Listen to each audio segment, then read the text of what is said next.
सद्गुरुनाथ की जय। श्रुति देव थारी भक्ति करता, हृदय मुझ पुलकित बने। श्रुति ज्ञान थारो स्मरण करता, मन मारो निर्मल बने। श्रुत भाव तुझने जीवन धरता, ध्येय मुझ नजदीक बने। उपकार थारो शु कहूँ, थारी अस्ति मुक्ति मिले। थारी अस्ति मुक्ति मिले।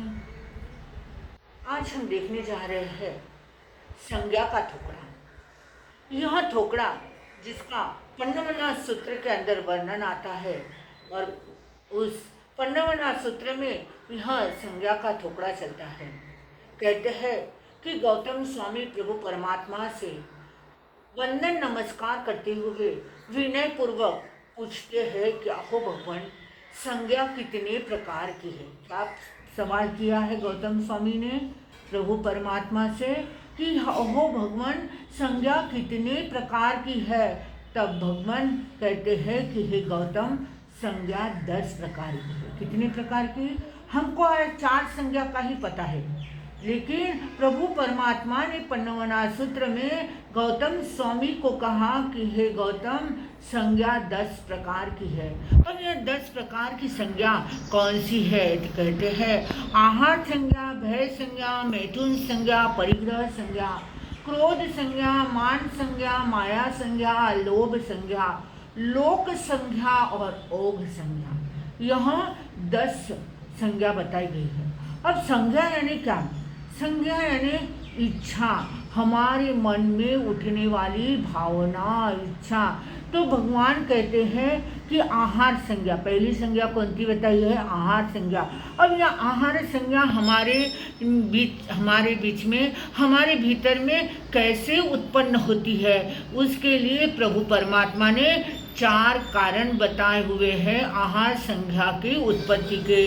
उसमें पहला कारण बताया हुआ है पेट खाली होने से, यानी हमारे पेट में कुछ भी नहीं है, हमने कुछ भी नहीं खाया है, तो हमको क्या होती है? भूख लगती है, यानी आहार संज्ञा की जागृति होती है। दूसरा बताया हुआ है क्षुधा वेदनीय कर्म के उदय से। जैसे हमने अभी तो भोजन कर लिया, लेकिन तुरंत आधे घंटे बाद में हमें तुरंत वापस भूख लग जाती है, ऐसा लगता है कि हमने कुछ खाया ही नहीं था। तो यह किस कारण से? क्षुधा वेदनीय के उदय से हमें आहार संज्ञा की जागृति होती है।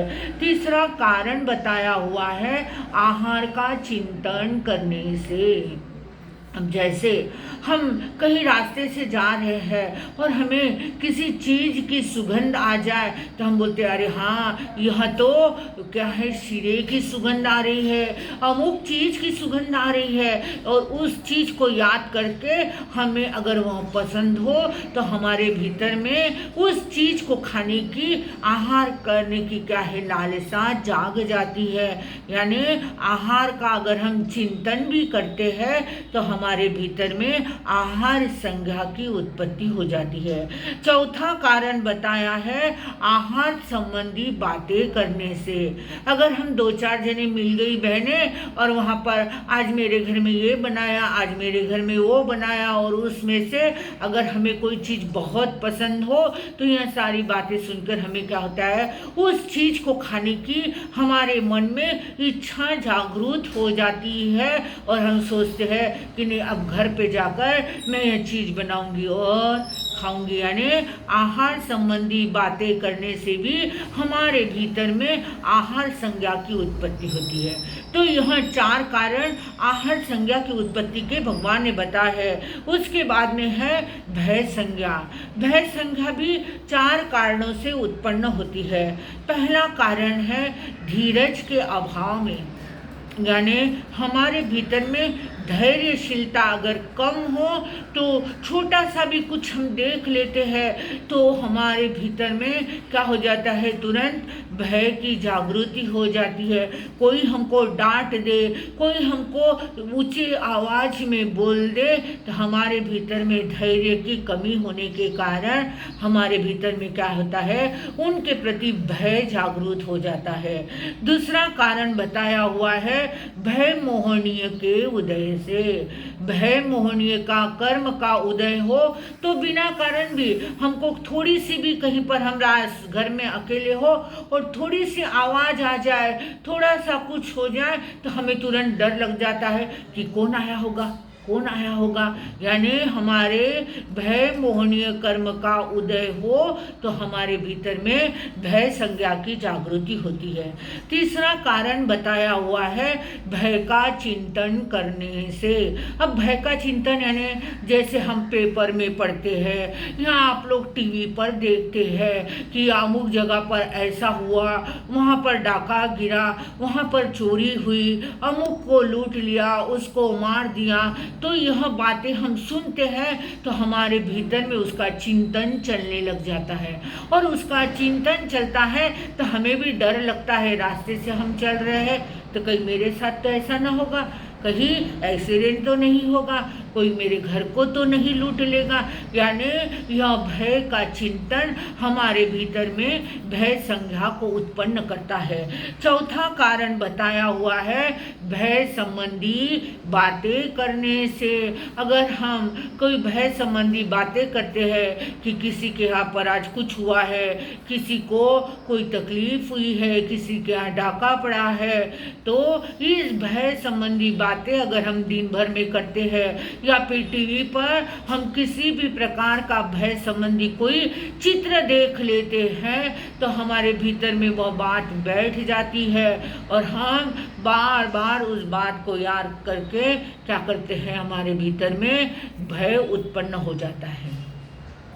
अब तीसरी संज्ञा बताई है मैथुन संज्ञा। मैथुन संज्ञा के भी 4 कारण बताए हुए हैं। पहला कारण बताया हुआ है रक्त मांस के बढ़ने से। हमारे शरीर में अगर रक्त और मांस बढ़ जाता है तो हमारे भीतर में मैथुन की उत्पत्ति हो जाती है। दूसरा कारण बताया हुआ है वेद मोहनीय के उदय से। अब वेद मोहनीय के उदय से यानी क्या, तो वेद यानी 3 प्रकार के वेद बताए हैं, श्री वेद, पुरुष वेद और नपुंसक वेद। इन तीनों वेदों में से किसी भी प्रकार के वेद का हमारे क्या है उत्पन्न हो जाए, हमारे उदय हो, तो उस वेद मोहनीय के उदय से हमारे भीतर में मैथुन संज्ञा की प्राप्ति क्या है, वह हमारे मैथुन संज्ञा की उत्पत्ति होती है। तीसरा कारण बताया हुआ है मैथुन का चिंतन करने से। और चौथा कारण बताया है मैथुन संबंधी बातें करने से। काम विकार बढ़ने वाली बातें अगर हम करते हैं, बातें अगर हम सुनते हैं, तो हमारे भीतर में इस संज्ञा की उत्पत्ति हो जाती है। अब उसके बाद में है परिग्रह संज्ञा, जो हमारा सबसे प्रिय विषय है ना। परिग्रह संज्ञा जमा करना हमारा सबसे प्रिय विषय है। तो प्रभु परमात्मा कहते हैं कि यह परिग्रह संज्ञा भी 4 कारणों से उत्पन्न होती है। पहला कारण बताया हुआ है अत्यंत ईर्ष्या या मूर्छा होने से। किसी भी चीज के प्रति हमारी इच्छा या उस चीज के प्रति रही हुई हमारी मूर्छा परिग्रह को जन्म देती है। दूसरा कारण बताया हुआ है लोभ मोहनीय के उदय से। हमारे पास में बहुत चीजें हैं, लेकिन हमारे लोभ मोहनीय कर्म का उदय है। जैसे हमारी बहनों के पास में कपाट भर साड़ियाँ होती है, लेकिन उन साड़ियों के प्रति रहा हुआ लोभ, यह मोहनीय कर्म का उदय कि कितनी भी साड़ियाँ रहने दो, लेकिन अगर दुकान के पास जाते हैं और कोई नई साड़ी देख लेते हैं, कोई नई चीज देख लेते हैं, तो हमको उसे प्राप्त करने की इच्छा होती है। तो यह है लोभ मोहनीय के उदय से परिग्रह संज्ञा की उत्पत्ति। तीसरा कारण बताया हुआ है लोभ का चिंतन करने से। मेरे घर में इतनी गाड़ियाँ होनी चाहिए, मेरे पास में यह चीज होनी चाहिए, मेरे पास में इतने बंगले होने चाहिए।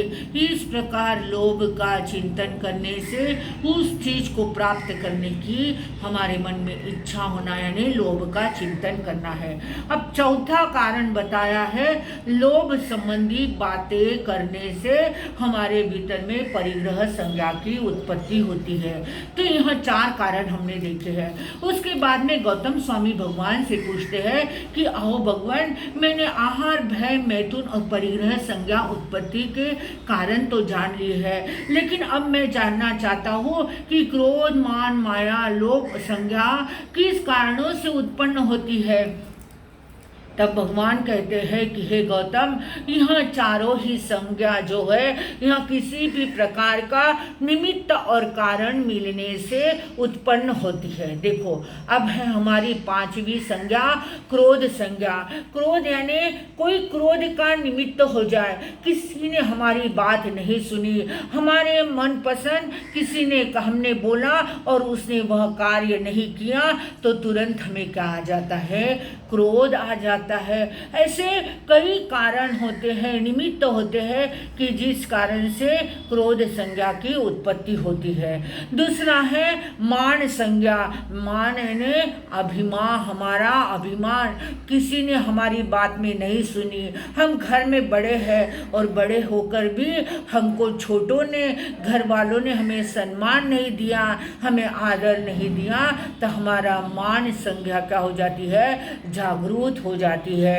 तीसरी है 7वीं संज्ञा है माया संज्ञा। माया यानी हमारा मोह, किसी भी चीज़ के रति रहा हुआ, हमारी कोई सबसे प्यारी चीज़ है, कोई हमारी साड़ी है, हमारी कोई अच्छी की बुक्स है, और किसी ने वह बुक्स हमारे पास से ले ली और उसे खराब कर दिया, तो क्या है, हमारी माया संज्ञा, उस चीज़ के प्रति रही हुई हमारी माया, हमारा मोह जागृत हो जाता है। उसके बाद में बताया है लोभ संज्ञा। लोभ यानी हमारे पास में कितना भी हो तो भी हमारा यह लोभ, हमारी यह तृष्णा कभी पूरी नहीं होती है। तो निमित्त यानी कोई चीज़ का निमित्त हमें मिल जाए तो हमें वह ग्रहण करने की क्या है, इच्छा हो जाती है, यह है लोभ संज्ञा। उसके बाद में गौतम स्वामी भगवान से पूछते हैं कि भगवान, लोक संज्ञा किस कारण से जागृत होती है और लोक संज्ञा यानी क्या। तब भगवान कहते हैं कि हे गौतम, लोक संज्ञा यानी रूढ़ी परंपरा से चलते आने वाली रीति, और उस रीति के कारण हमारे मन में वह करने की इच्छा होती है। जैसे रूढ़ी परंपरा से हमें शीतला माता की पूजा करने की हमारी परंपरा चलती आ रही है, हमें इसके पीछे का कारण नहीं पता, लेकिन हमारे पूर्वज करते आए हैं, यह परंपरा हमारे घर में चल रही है, तो उस परंपरा के कारण हम भी क्या करते हैं, उस चीज़ को करते हैं और इसे लोक संज्ञा कहते हैं। उसके बाद में है ओघ संज्ञा। ओघ संज्ञा यानी क्या। तब भगवान कहते हैं कि हे गौतम, ओघ संज्ञा यानी शरीर कि बिना वजह हलन चलन क्रिया करने से होने वाली क्रिया यानी ओघ संज्ञा। जैसे बिना कारण के हमारे हाथ के कड़के मुड़ना, पैर हिलाना, हाथ हिलाना आदि जो क्रिया है, यह क्या है, ओघ संज्ञा के अंदर आती है। इस प्रकार से प्रभु परमात्मा ने पन्नवना सूत्र के अंदर इन 10 संज्ञाओं का वर्णन बताया गया है। सेवम भंते। आप सभी को इस ठोकरे को सुनना है, सुन करके अपने डायरी में इसे सुंदर सुआच्छ अक्षरों के अंदर नोट करके रखना है। इस बात का सभी ने ध्यान रखना है।